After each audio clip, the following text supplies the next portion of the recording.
जय माता रानी की।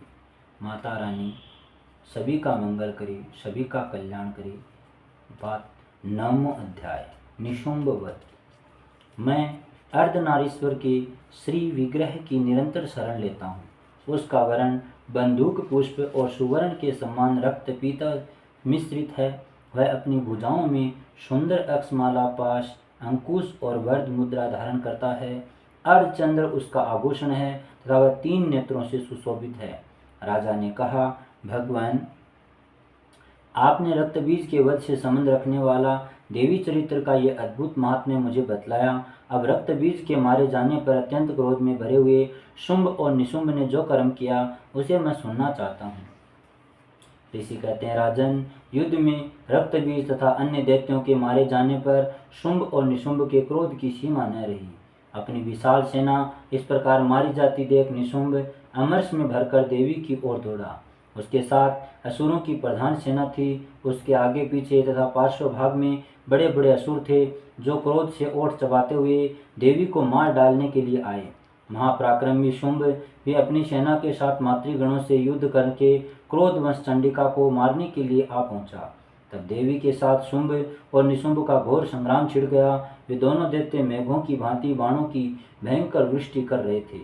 उन दोनों के चलाए हुए बाणों को चंडिका ने अपने बाणों के समूह से तुरंत काट डाला और शस्त्र समूह की वर्षा करके उन दोनों दैत्यपतियों के अंगों में भी चोट पहुंचाई। निशुंभ ने तीखी तलवार और चमकती हुई ढाल लेकर देवी के श्रेष्ठ वाहन सिंह के मस्तक पर प्रहार किया। अपने वाहन को चोट पहुंचने पर देवी ने क्षुरप नामक बाण से निशुंभ की श्रेष्ठ तलवार तुरंत ही काट डाली और उसकी ढाल को भी, जिसमें 8 चांद जड़े थे, खंड खंड कर दिया। ढाल और तलवार के कट जाने पर उस असुर ने शक्ति चलाई, किंतु सामने आने पर देवी ने चक्र से उसके भी 2 टुकड़े कर दिए।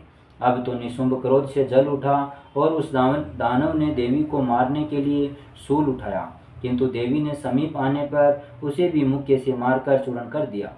तब उसने गदा घुमाकर चंडी के ऊपर चलाई, परंतु वह भी देवी के त्रिशूल से कटकर भस्म हो गई। तदनंतर दैत्यराज निशुंभ को फरसा हाथ में लेकर आते देख देवी ने बाण समूह से घायल कर धरती पर सुला दिया। बोलो माता रानी की जय हो। जय माता रानी की। उस भयंकर पराक्रमी भाई निशुंभ के धराशायी हो जाने पर शुंभ को बड़ा क्रोध हुआ और अंबिका का वध करने के लिए वह आगे बढ़ा। रथ पर बैठे बैठे ही उत्तम आयुधों से सुशोभित अपनी बड़ी बड़ी 8 अनुपम भुजाओं से समुचे आकाश को ढककर वह अद्भुत शोभा पाने लगा। उसे आते देख देवी ने शंख बजा और धनुष की प्रत्यंचा भी अत्यंत दुस्सह शब्द किया। साथ ही अपने घंटे के शब्द से, जो समस्त दैत्य सैनिकों का तेज नष्ट करने वाला था, संपूर्ण दिशाओं को व्याप्त कर दिया। तदनंतर सिंह ने भी अपनी दहाड़ से, जिसे सुनकर बड़े बड़े गजराजकों का मदचूर हो जाता था, आकाश, पृथ्वी और 10 दिशाओं को गूंजा दिया। फिर काली ने आकाश में उछलकर अपने दोनों हाथों से पृथ्वी पर आघात किया। उससे ऐसा भयंकर शब्द हुआ जिससे पहले के सभी शब्द शांत हो गए। तत्पश्चात शिवदूती ने दैत्यों के लिए अमंगल जनक अट्टहास किया। इन शब्दों को सुनकर समस्त असुर थर्रा उठे, किंतु शुंभ को बड़ा क्रोध हुआ। उस समय देवी ने जब शुंभ को लक्ष्य करके कहा, ओ दुरात्मा, खड़ा रह, खड़ा रह, ओ दुरात्मा, खड़ा रह, खड़ा रह। ये माँ के शब्द रहे। तभी आकाश में खड़े हुए देवता बोल उठे, जय हो, माँ की जय हो, जय हो, माता रानी की जय हो। शुंभ ने वहां आकर ज्वालाओं से युक्त अत्यंत भयानक शक्ति चलाई। अग्निमय पर्वत के समान आती हुई उस शक्ति को देवी ने बड़े भारी लुक्के से दूर हटा दिया। उस समय शुंभ के सिंहनाद से तीनों लोक गूंज उठे। राजन, उसकी प्रतिध्वनि से वज्रपात के समान भयानक शब्द हुआ, जिसने अन्य सब शब्दों को जीत लिया। शुंभ के चलाए हुए बाणों के देवी ने और देवी के चलाए हुए बाणों के शुंभ ने अपने भयंकर बाणों द्वारा सैकड़ों और हजारों टुकड़े कर दिए। तब क्रोध में भरी हुई चंडिका ने शुंभ को शूल से मारा। उसके आघात से मूर्छित हो वह पृथ्वी पर गिर पड़ा। बोले जय माता रानी। इतने में ही निशुंभ को चेतना हुई और उसने धनुष हाथ में लेकर बाणों द्वारा देवी काली तथा सिंह को घायल कर डाला।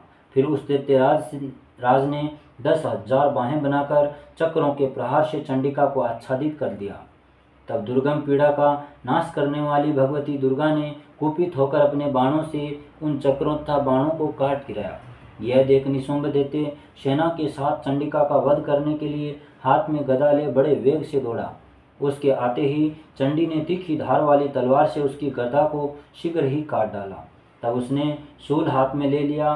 देवताओं को पीड़ा देने वाले निशुंभ को शूल हाथ में लिए आते देख चंडिका ने वेग से चलाए हुए अपने शूल से उसकी छाती छेद डाली। शूल से विदीर्ण हो जाने पर उसकी छाती से एक दूसरा महाबली एवं महापराक्रमी पुरुष खड़ी रह कहता हुआ निकला। बोलो जय माता दी की।